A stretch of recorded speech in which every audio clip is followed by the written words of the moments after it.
Bismillahirrahmanirrahim. Assalamualaikum warahmatullahi wabarakatuh. Selamat berjumpa kembali sahabat Ubertu TV di channel kami, ya, channel YouTube Ubertu TV.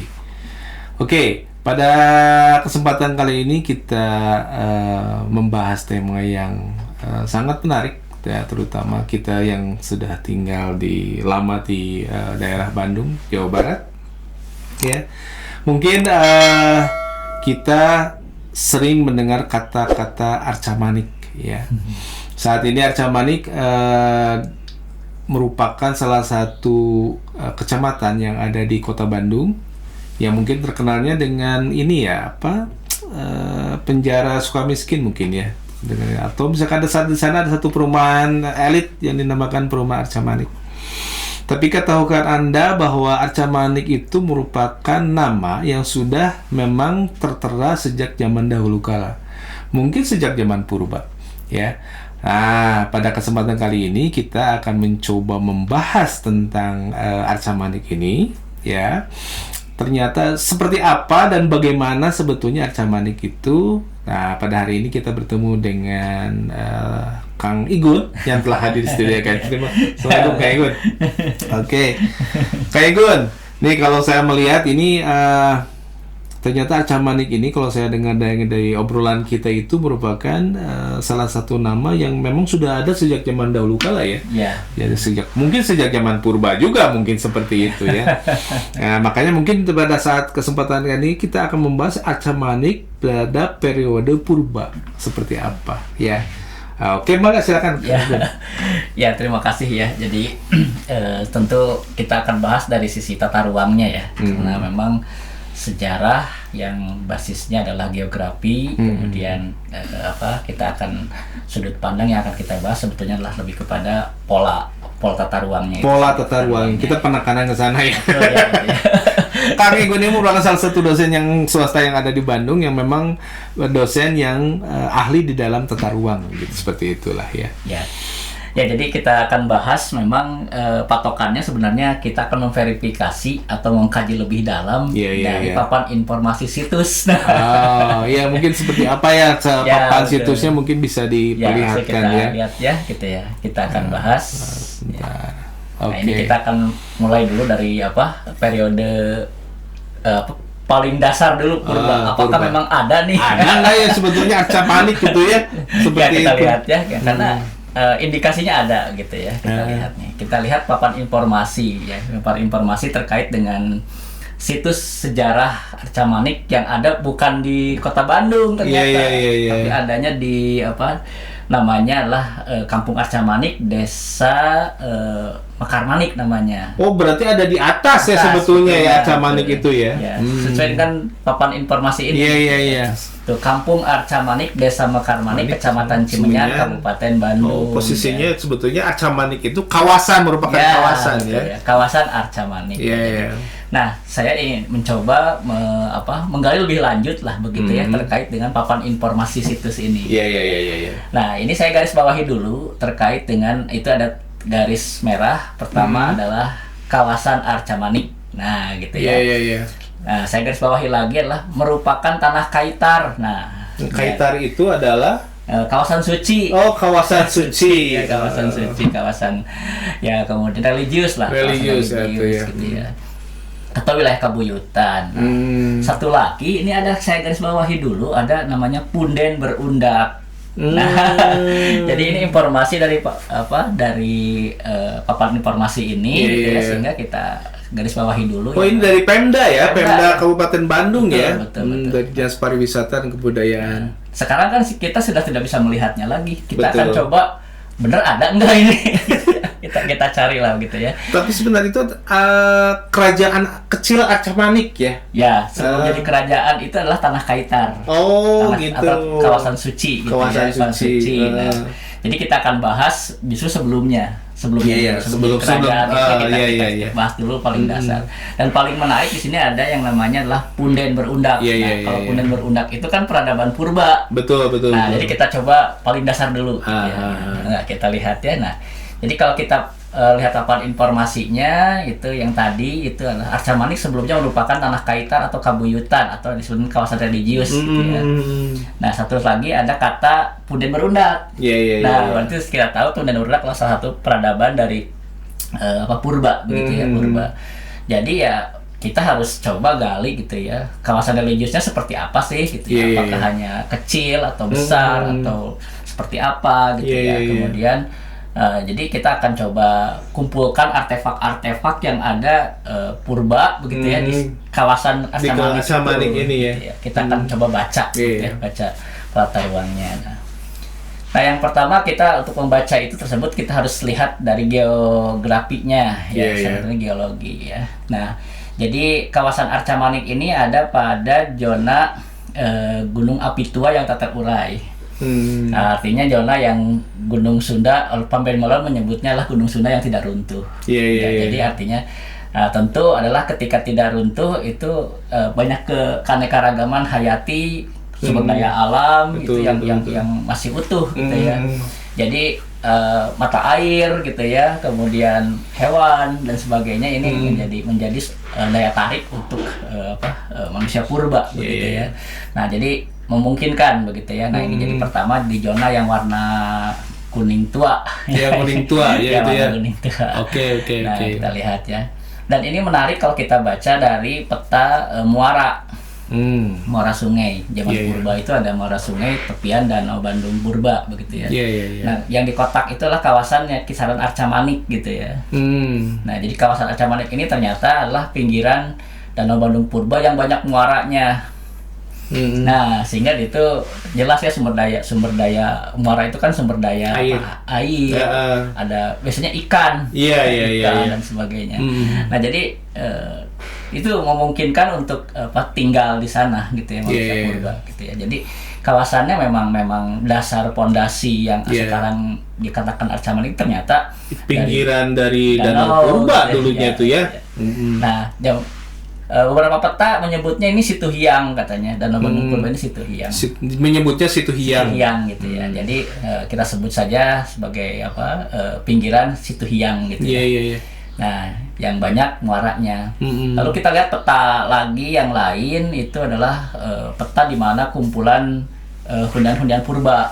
Dan ternyata ngelompoknya juga di sekitaran utara kawasan Arca Manik ya juga gitu ya. Nah, jadi kita kalau buka peta-peta lama terkait dengan sebaran manusia purba ya ternyata banyak yang diidentifikasi oleh penelitian Belanda begitu ya.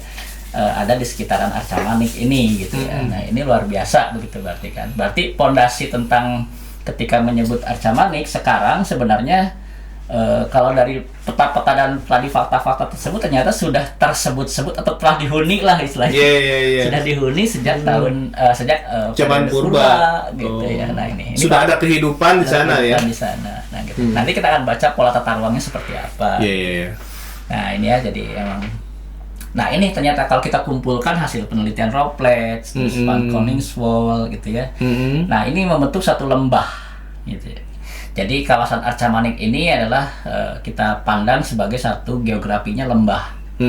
Lembah yang di paling bawahnya itu adalah Situ Hyang atau Danau Bandung Purba. Kemudian di pinggiran-pinggirannya itu, jadi di lembah tersebut adalah ada tadi artefak-artefak hunian purba begitu ya, artefak permukiman purba.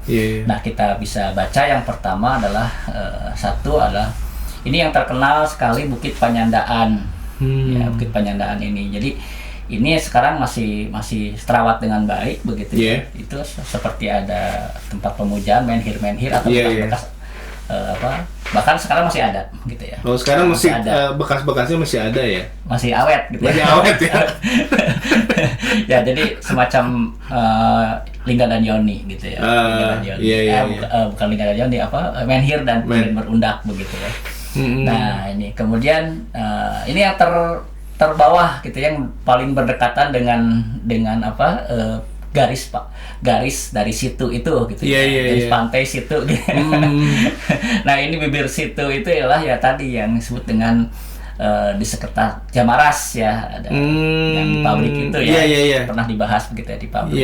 Nah itu ternyata juga masuk kawasan atau kawasan Arca Manik. Kawasan Arca Manik. Ya, jadi itu lembahnya gitu ya. Kemudian kita agak naik sedikit adalah Sekekondang. Sekekondang ini yang sekarang Bandung City View.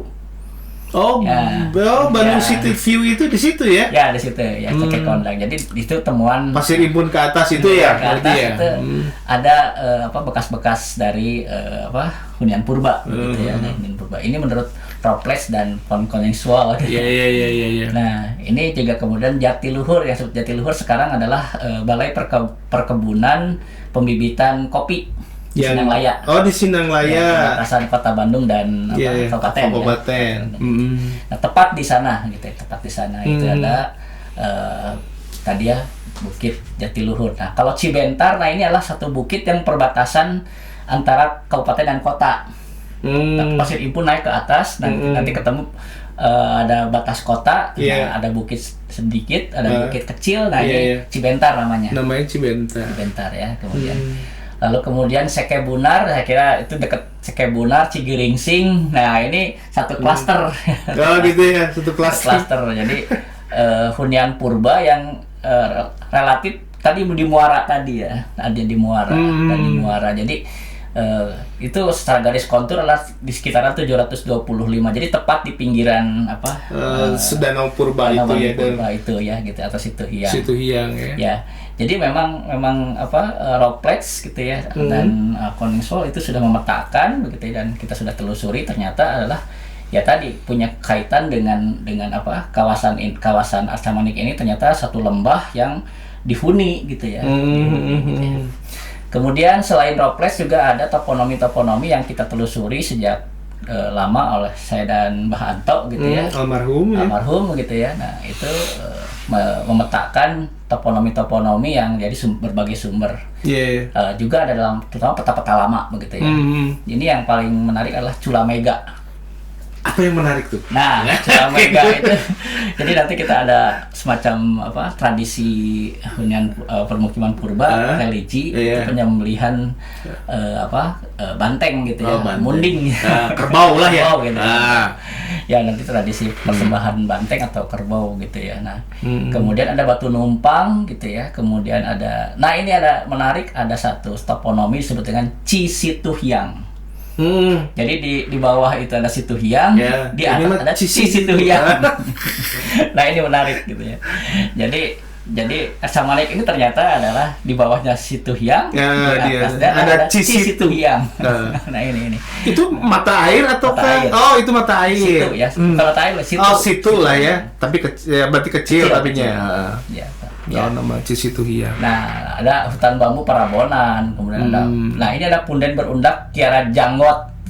Nah, ada ya, dan punden berundak Kiara Janggot. Jadi memang kalau kita petakan kita bisa melihat di peta itu ada yang warna hitam sama biru ya. Warna biru gitu ya. Nah, kalau yang warna hitam itu identik dengan permukiman.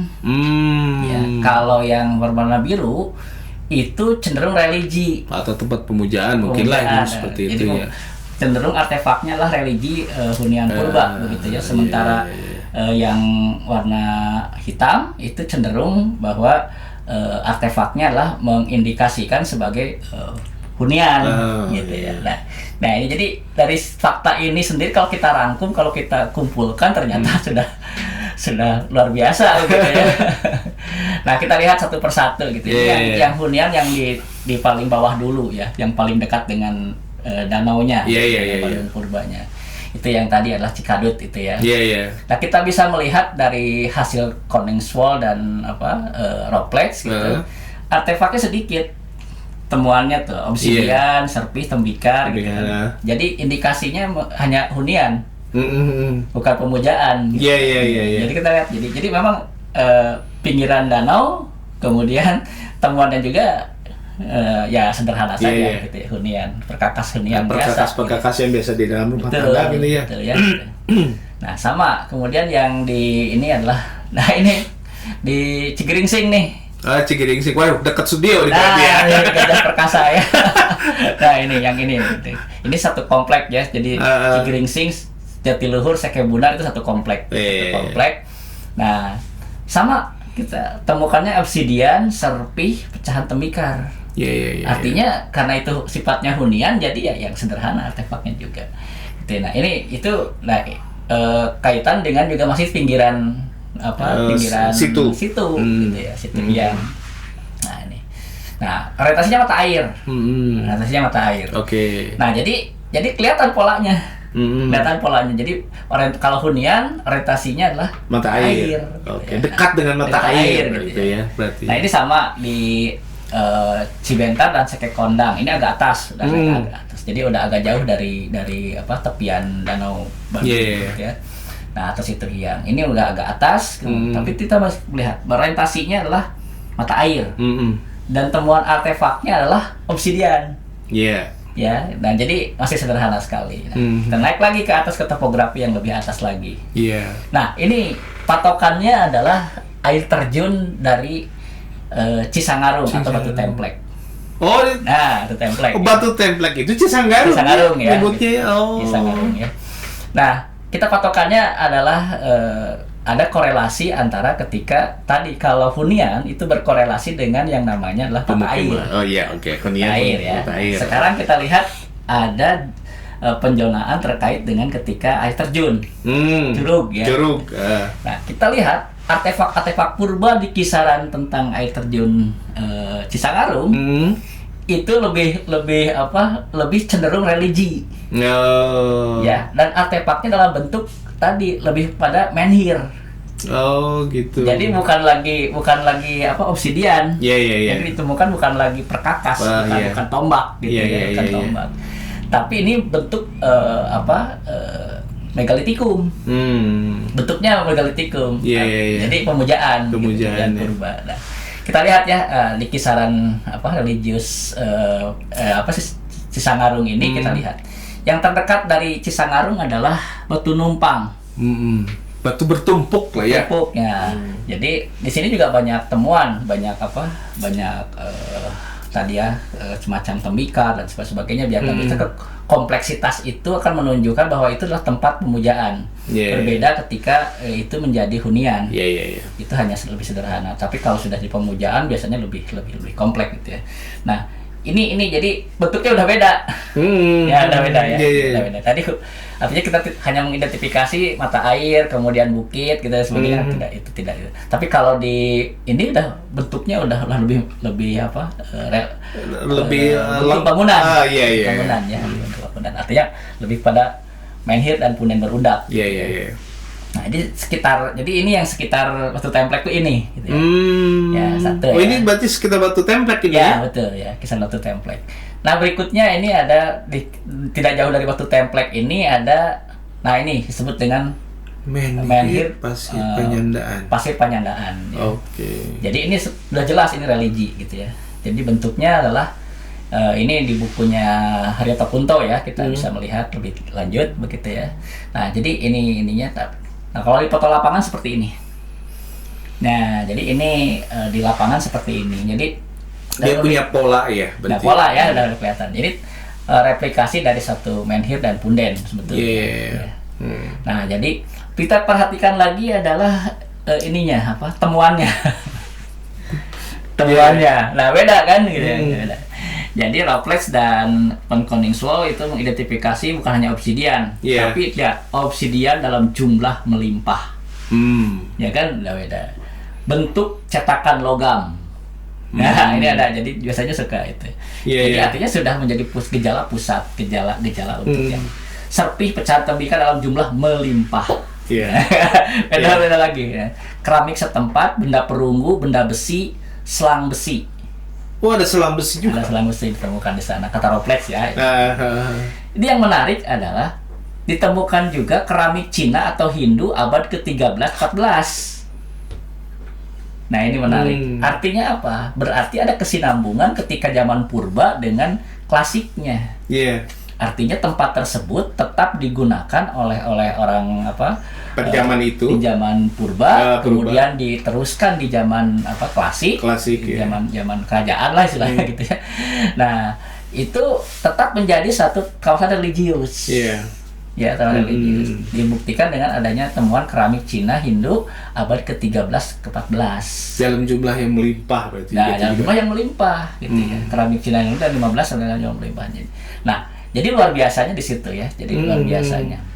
Nah, jadi kita sudah melihat perbedaan antara hunian purba Iya. dan tempat-tempat pemujaan purba. Iya. Ya, itu kita bisa melihat dan orientasi geografisnya berbeda gitu ya. Orientasi geografis dan temuan juga berbeda gitu. Kita lihat lagi ini di Panyandaan ya. Jadi kalau mau hiking ke sana gitu ya. Dan uniknya sekarang ya sudah tempatnya di pesantren. Oh, akhirnya sekarang tuh ya ini tuh ya. Di pesantren. Ya. Dan untungnya itu di ini ya, mereka tidak ada apa-apain ya untungnya itu ya. Nah, kita apresiasi gitu ya, apresiasi artinya. Tapi sebelumnya mereka tahu. Tahu. Oh iya. Karena sebelum jadi pesantren ini udah ada dari dulu. Iya. Dan itu ya menariknya adalah pesantren tidak mengganggu lah ya. Mengganggu itu gitu ya. Nah, baik ya. Nah, ini yang juga menarik lagi adalah Pasir Kiara Jangot gitu ya. Di Pasir Kiara Jangot juga terdapat punden gitu ya. Punden berundak dan menhir-menhirnya begitu ya. Lihat kembali polanya. Bukan hanya obsidian yang ditemukan, tapi adalah batu asah poles pecahan kapak, bentuk cetakan logam, serpih pecahan tembikar, benda perunggu, benda besi, sama ya itunya ya. Lebih kompleks ya. Lebih kompleks tuh. Ya. Jadi itu udah bisa membedakan antara mana hunian, mana pemujaan gitu ya. Kita bisa melihat karena bentuk dan itunya berbeda begitu ya. Nah, nah ini menarik gitu ya. Nah, sekarang ada air terjun, banyak air terjun di sini ternyata.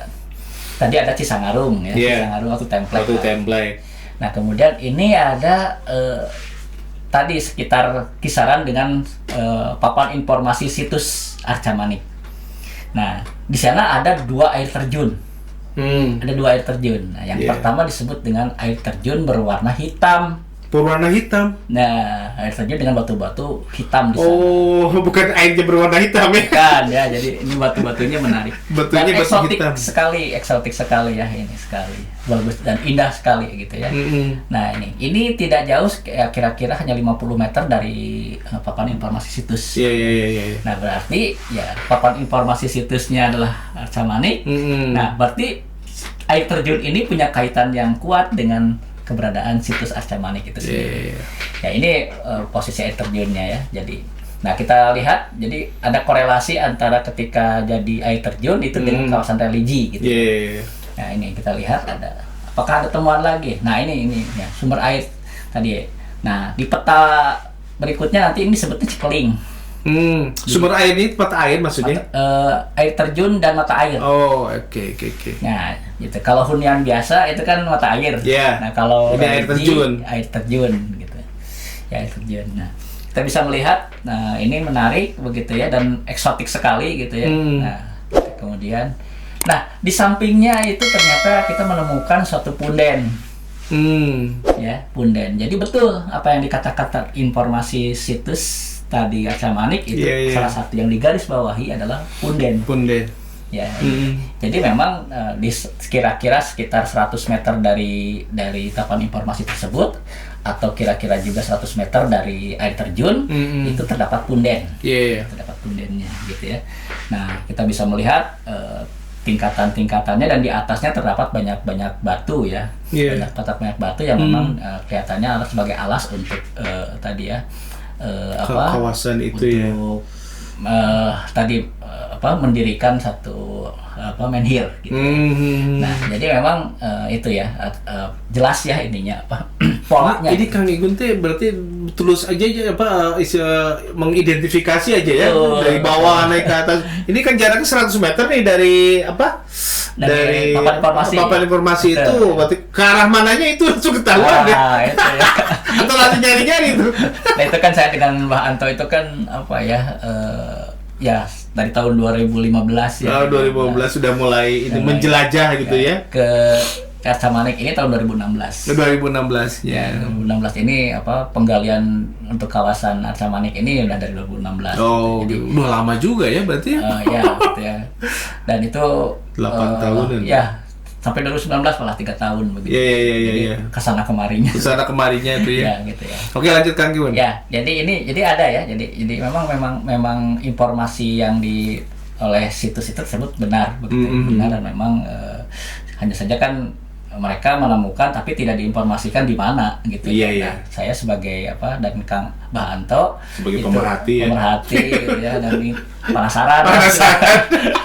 Informasi tersebut ingin diverifikasi. Nah, luar biasa gitu ya, Kak. Luar biasa gitu ya.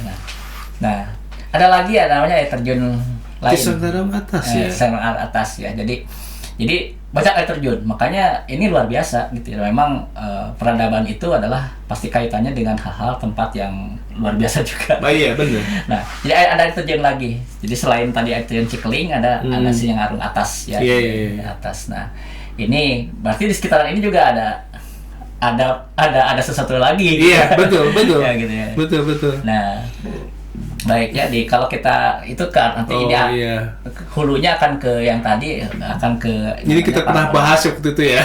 Nah, sekarang yang agak ke timur ya, agak ke timur ini kita sudah ada satu aliran sungai ya, itu ke arah timur ya, itu Cilaja, atau dalam zaman dulunya disebut Cinyampai gitu ya.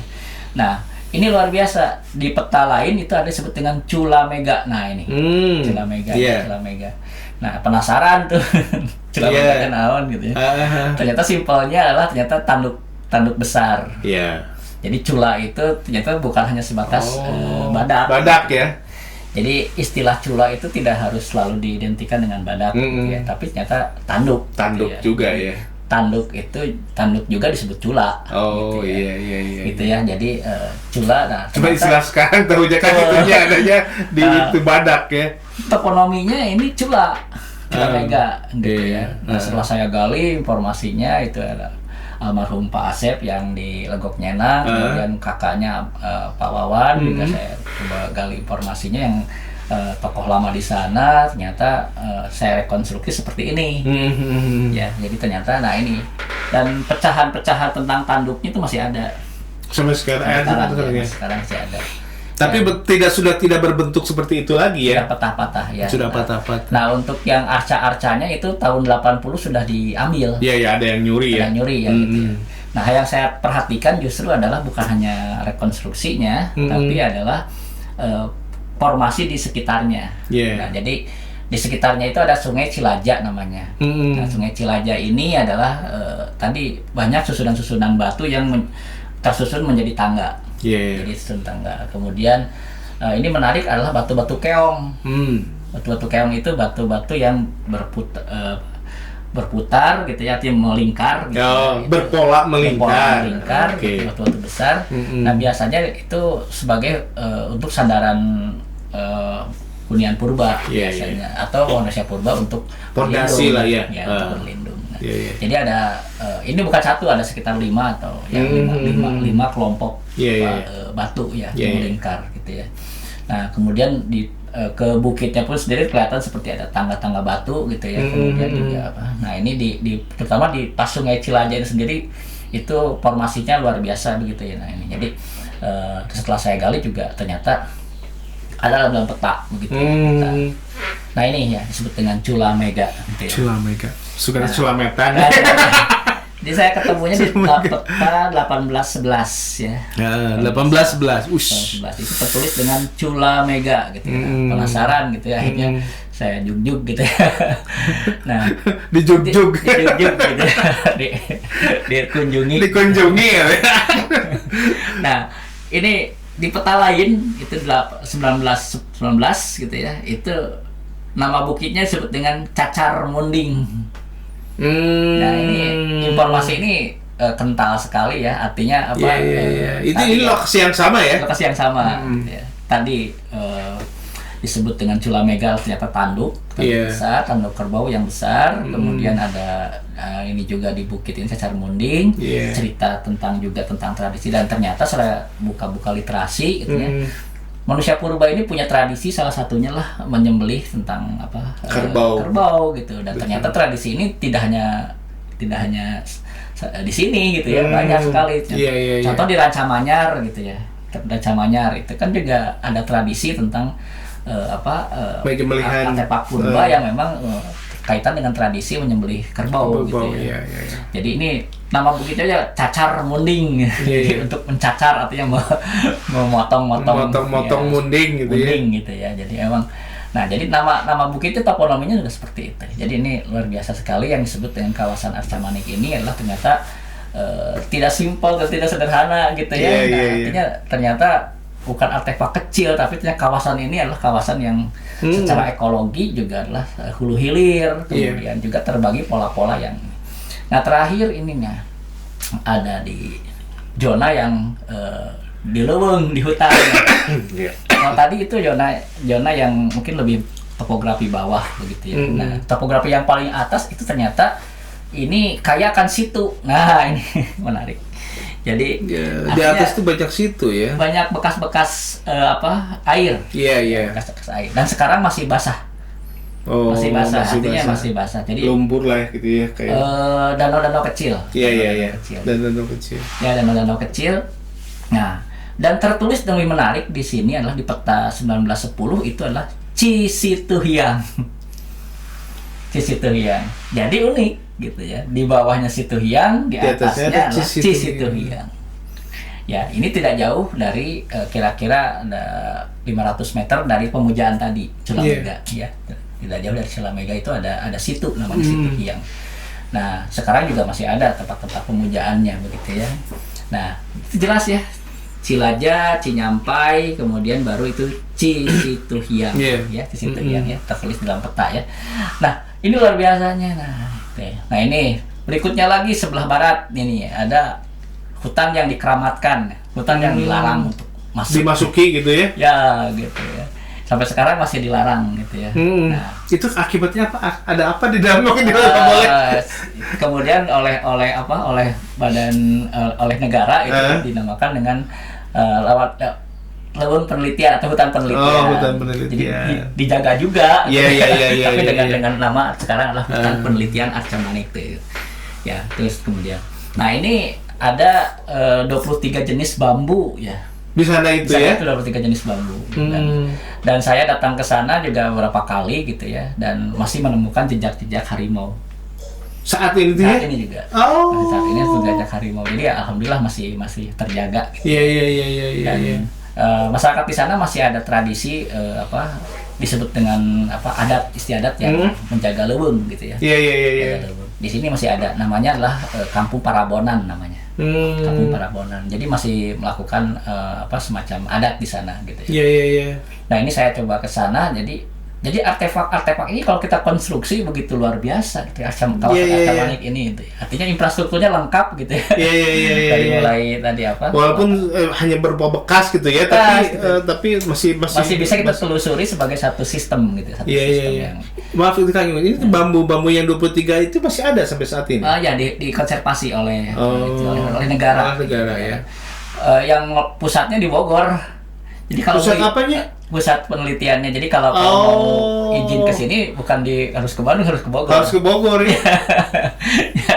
Jadi ini menarik ya gitu ya. Jadi saking pedulinya dia. Iya. Ya, tapi saya melihat infrastrukturnya luar biasa gitu. Infrastruktur alamnya luar biasa gitu ya. Iya. Nah, jadi kalau kita petakan ini menarik gitu ya. Jadi kalau dari tadi udah kita bisa petakan itu ada Situhiang atau danau paling bawah, topografi bawah gitu, 725 mdpl gitu ya. Kemudian di pinggiran itu di kisaran 725 sampai 800-an lah gitu ya. Itu lebih banyak tentang zona hunian purba yang hunian gitu ya. Huniannya. Nah, jadi itu dan orientasinya mata air. Mata air gitu ya. Kecuali yang tadi yang di Jamaras itu langsung bersentuhan dengan danau ya. Bersentuhan dengan danau gitu ya. Tapi yang lain adalah seperti Sigeringsing, Sekebuna, Pasiluhur, Sekekondan, Cikadut, Cibentar, Babakan Cianjur, itu semua adalah dengan mata air gitu ya. Orientasinya dan artefaknya sederhana. Tapi kita bisa melihat topografi tersebut adalah topografi hunian. Nah, ini pola tata ruangnya. Kemudian di topografi berikutnya di 800-an ke atas, 850-an gitu ya. Itu sudah zonanya air terjun. Sampai yang menarik adalah sampai ketinggian sekitar 1000 mdpl. Nah, di sekitar 1000 ini banyak air terjun. banyak air terjunnya, itu air terjun, kemudian nanti akan situs-situsnya adalah situs-situs yang berorientasi pada pemujaan atau religi gitu ya. Batu Numpang, Penyandaan, Menhir, ya. Polinesia tadi ya, kemudian Culamega gitu ya, Pundan Berundak dan sebagainya. Ini jadi temuannya berbeda begitu ya. Nah, di kontur 1000 ke atas itu ada tadi banyak bekas-bekas semacam situ kecil gitu ya, danau kecil. Itu yang kemudian salah satu yang tadi tercatat secara toponomi luar biasa adalah justru Cisituhiang. Iya. Nah, artinya ini pola dari Situhiang ke Sisituhuang, artinya hilir dan hulu. Gitu Iya, ya. betul. Jadi kalau begitu, yang dimaksud dengan apa? Yang dimaksud dengan Arca Manik justru budaya tata ruang Lembah Arca Manik sebagai sistem ekologi Situhiang. Ya, artinya hulunya adalah mata airnya juga lah punya danau yang menyerap, kemudian jadi kalau begitu, kalau menurut versi seperti ini gitu ya, dengan fakta-fakta seperti ini, salah satu mungkin pusat religi zaman purba ya, mata air yang dijadikan salah satu sumber kehidupan Situhiang itu adalah justru ada di Arca Manik ini sendiri gitu, Situhiang. Nah, ini yang menjadi temuan unik gitu ya, dari tata ruang yang memang kalau selama ini kita sebagai orang-orang modern yang hidup sekarang memandang Arca Manik kan hanya sebatas yang ada di kota Bandung. Betul. Nah, artinya hanya nama-nama komplek tadi. Iya, betul, nama komplek. Padahal sebetulnya dulu sudah ada. Gitu ya. Kalau saya melihat profil ini Kang Igun, ini kan profil ada dari zona hunian purba, kemudian religius purba sampai di zona larangan. Itu biasanya dia perimeternya itu sampai berapa jarak? Itu biasanya dari sampai ke sana tuh. Topografi biasanya. Topografi. Nah, saya sering yang sekarang ini Kang Igun pernah lakukan ke lapangan, jarak-jaraknya tuh bisa sampai berapa kilo itu teh? Tergantung kepada bukan kepada jaraknya, jarak lebarnya, artinya bukan jarak panjangnya, tapi adalah ketinggiannya. Oh, berdasarkan ketinggiannya. Jadi bisa saja karena curam, gitu ya, jaraknya pendek, maka topografinya akan cepat untuk naik. Nah, jadi yang dipakai itu bukan jarak jarak, berdasarkan ketinggiannya berarti ya. Sering saya masih mencari sebuah dasar kenapa begitu ya. Baik itu purba maupun nanti juga bersambung dengan klasik gitu ya. Itu topografinya di kisaran 1000 mdpl, itu sudah masuk zona selalu seperti itu ya ininya tuh ya. Patokannya itu adalah kalau 750 udah jelas lah. Ya, 750 itu pasti mata pinggiran danau purbanya, betul. Nah, 1000 itu cenderung religi. Iya. Ya, gitu ya. Jadi di antara 725 atau 750 ke 1000 itu adalah tadi hunian gitu ya. Tapi di kisaran 1000 itu sudah religi gitu. Nah, gitu ya. Dan 1000 ke atas artinya itu mendekati 1000 itu sudah kisaran 1000 itu sudah religi. Kemudian 1000 ke atas, 1200 ke atas dan sebagainya itu sudah konservasi gitu ya. Konservasi hutan larangan gitu. Itu ternyata di mana-mana nanti kita akan bahas di banyak tempat, di banyak artefak gitu. Itu rata-rata di kontur di 1000. Nanti kita bahas di zaman klasik ya. Kalau ini posisinya tuh, kalau ini kan menuju kalau ke atas menuju ke arah puncak Gunung Puncak Pelasari. Bukan Manglaya. Bukan. Oh, iya. Jadi yang pokoknya dari Sinanglaya ke atas dan dari Pasir Impun ke atas. Oh, gitu ya. Iya. Oke. Iya. Nah, jadi kita akan sambung lagi nanti. Oke, sahabat BerTV, kalau kita melihat tadi dari uraiannya dari Kang Igun, ternyata memang Arca Manik itu merupakan salah satu pusat dari hunian ya yang ada di Kota Bandung sebetulnya, atau di kawasan Bandung. Yang kita tahu saat ini mungkin orang menyangkanya bahwa Bandung itu ramainya ada di daerah tengah kotanya ya, tapi sebetulnya pada zaman dahulu hunian-hunian awal manusia itu sebetulnya ada di kaki Gunung Palasari mungkin ya. Salah satunya itu adalah Gunung Palasari. Dan kemudian juga yang menjadi pinggiran Danau Situhiang atau Gunung Purba itu memang posisinya ada di sekitaran Gunung Palasari. Ya, Palasari seperti itu. Iya. Oke, ini sesuatu yang menarik sebetulnya Kak Inggunnya. Ini, bagi kita yang sampai umur segini gitu ya, baru tahu. Orang-orang mungkin tidak menyangka bahwa di kawasan Bandung itu ternyata banyak sekali artefak-artefak zaman purba ya sebetulnya sebagai bagian dari peradaban yang ada di Bandung gitu. Oke, sahabat Uber TV. Demikian mungkin uraian dari Kang Igun. Mudah-mudahan ini bisa bermanfaat bagi kita semua dan juga menjadi pembelajaran bagi kita semua. Dan kita akan berjumpa kembali di podcast selanjutnya di periode klasik tua hingga ke pertengahan. Assalamualaikum warahmatullahi wabarakatuh. Waalaikumsalam. Assalamualaikum. Terima kasih Kang Igun.